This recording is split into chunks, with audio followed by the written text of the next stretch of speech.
Hi, I'm Tim. Welcome to Watchbox, and thanks for logging on. If you love this watch, email me, tmosso at thewatchbox.com. It's in the description below, the purchase and pricing question email line. From you to me and my hand-picked crew with your questions about buying this or any watch you see here on Watchbox Reviews.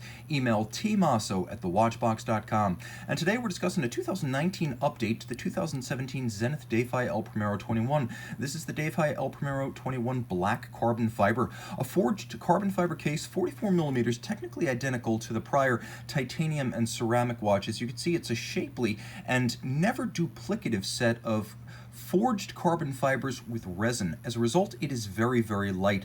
44 millimeters in diameter, the watch is 14.9 millimeters thick with a 50.3 millimeter lug-to-lug dimension. We'll throw this one on the wrist real quick and get a sense of how it fits. It is very comfortable. Carbon fiber is uber light, and as you can see, uber cool. The watch sits low enough to fit underneath a jacket cuff, even though it might get hung up on the tightest of dress sleeves, because it's only 50.3 millimeters lug-to-lug and feather soft with a cushion profile back. It sits easily on a small wrist, so if you have that 14 centimeter circumference wrist, consider yourself good to go with this watch. The strap borrows a page from the Hublot playbook, and it makes sense. They're both part of the LVMH empire. You have a very dark brown, large rectangular scale, semi-gloss alligator leather topping with a monotone brown stitch, and then you can see there is a rubber strap underneath. It thins out on the underside to make it more flexible, and it melds with a lovely Zenith Star blackened titanium folding clasp that features carbon fiber externally and twin trigger release for security. You can see that excess length tucks underneath the clasp, so when it's sized down, there are no minder loops and there's no excess length visible.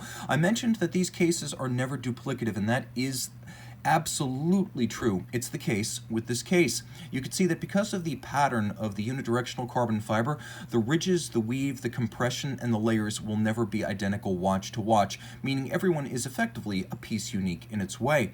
You can see rectangular chronograph pushers, sharp, handsomely faceted case, and make no mistake, while the watch does give off an Hublot vibe, this case shape hails from Zenith watches of the 70s, not the folks from Neon. Now the dial is open, and as you can see, spectacular. At the top, there's a 50-minute power reserve indicator for the manually wound chronograph function. You can see how quickly I can wind it up. The watch is automatic winding with a 50-hour power reserve for its time-telling functions, and you can see that there is a 1/100th of a second foudroyante chronograph, allowing you to easily measure not just tenths of a second, but 1/100th of a second. You have two separate escapements. One is the traditional El Primero beating away at 36,000 vibrations per hour or 10 beats per second. That has a silicon unlubricated escapement that allows for superb low friction as well as long intervals between maintenance. And then there is that second escapement. This one is 360,000 vibrations per hour, so essentially 100 beats per second. That flies along two separate mainspring barrels to propel.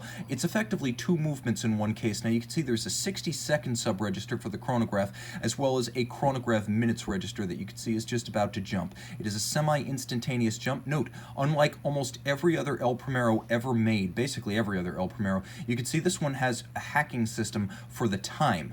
Now you can see there is a tri-spoke constant seconds so that hacking feature can be useful. The watch, of course, with two different heartbeats, 10 beats per second and 100 beats per second. Turn it all over. You can see the 53 jewel caliber 9004 that powers it all. Automatic winding, of course, a COSC certified Swiss chronometer, and thus very, very accurate. All of this water resistant down to 100 meters. You can see, as with the aesthetic of the blackened case, the movement right down to the rotor, as well as the skeletonized elements of the dial. They have been blackened to better fit the ambiance of this murdered out watch. Handsome, spectacular, and I must say it has a distinctive voice, rambling and rumbling away a little bit like an Accutron because of the foudroyante. This is a timepiece that puts all elements of Zenith's past and present together. It's even a nod to the future, perhaps your future. Email tmosso at thewatchbox.com for purchase and pricing details. And I'm back with the Zenith Defy El Primero. Hey, that's black superluminova. It's there, but just barely.